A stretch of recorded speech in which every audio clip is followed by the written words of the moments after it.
বরঞ্চ পুলিশকে বলবো যারা অশান্তি করবে একটা ওনা ছাড় পায়। বুঝতে পারছেন কি বলছি? আরো তো বেশি বেশি করে মমতা ব্যানার্জি বলা দরকার, ঘন ঘন তুরা মাসে মাসে ব্রিগেড ভরা। কি ভাই? কারণ বিজেপির বিরুদ্ধে তো কথাটা বলা হচ্ছে, কেন্দ্র সরকারের বিরুদ্ধে বলছে, উনিও তো কেন্দ্র সরকারের বিরুদ্ধে ভাই, তাই না? কি বলছি বুঝে আসছে? এইখানে যদি আন্দোলন হয় উত্তরপ্রদেশের মানুষ জাগ্রত হবে, বাংলায় আন্দোলন হলে আসামের মানুষ জাগ্রত হবে, বাংলায় আন্দোলন হলে কর্ণাটকের মানুষ জাগ্রত হবে, বাংলায় আন্দোলন হলে তামিলনাড়ুর মানুষ সাহস পাবে, বাংলায় আন্দোলন হলে দিল্লির মানুষ সাহস পাবে, বাংলায় আন্দোলন হলে মহারাষ্ট্রের মানুষ সাহস পাবে, বাংলায় আন্দোলন হলে সারা ভারতবর্ষে বিজেপি বিরোধী শক্তিগুলো সাহস পাবে। এটা মমতা ব্যানার্জি চাইছেন না, এটা উনি চাইছেন না। তার প্রমাণ আমি দিল্লিতে যখন প্রথম দিন সুপ্রিম কোর্টে যাই, একটা লোক আমাকে দূর থেকে দেখছে, আর আমারও সন্দেহ হচ্ছে লোকটাকে মনে হচ্ছে আমার কোনো জানাশোনা হবে। আমি কাছে গিয়ে বলুন আপনি কি আমাকে চেনেন? ভাঙা ভাঙা হিন্দি, খুব একটা ভালো হিন্দি বলতে পারি না। বললে হ্যাঁ আমারও মনে হচ্ছে। তখন কথা বলতে বলতে উনি বললেন আমি একটা ন্যাশনাল কনফারেন্সে গিয়েছিলাম দিল্লিতে।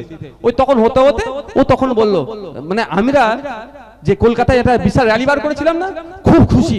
বললো আপনারা যে র্যালি বার করেছেন আমাদের তাকত মিলেছে, তবে হ্যাঁ এই যে শান্তিপূর্ণ র্যালি বার করেছেন আমরা তাকত পাচ্ছি। এটাই তো, এখানে লড়াই হবে দিল্লির মানুষ অক্সিজেন পাবে, এখানে লড়াই হবে আপনার উত্তরপ্রদেশের মানুষ অক্সিজেন পাবে, আর অক্সিজেন পেলেই বিজেপি কোণঠাসা হবে।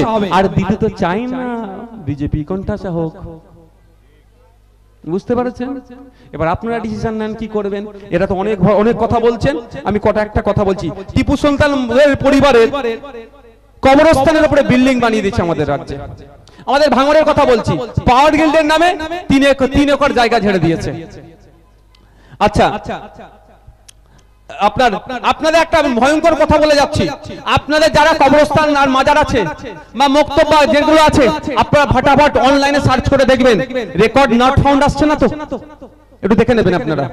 ভয়ঙ্কর একটা খেলা চলছে, এই প্রসঙ্গের বাইরে আমি বলছি, ভয়ঙ্কর খেলা চলছে।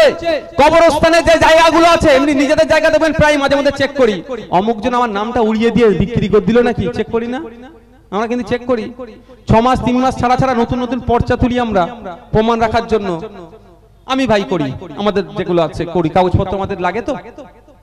তাহলে আপনার এলাকার কবরস্থানের জায়গাটা চেক করছেন না কেন?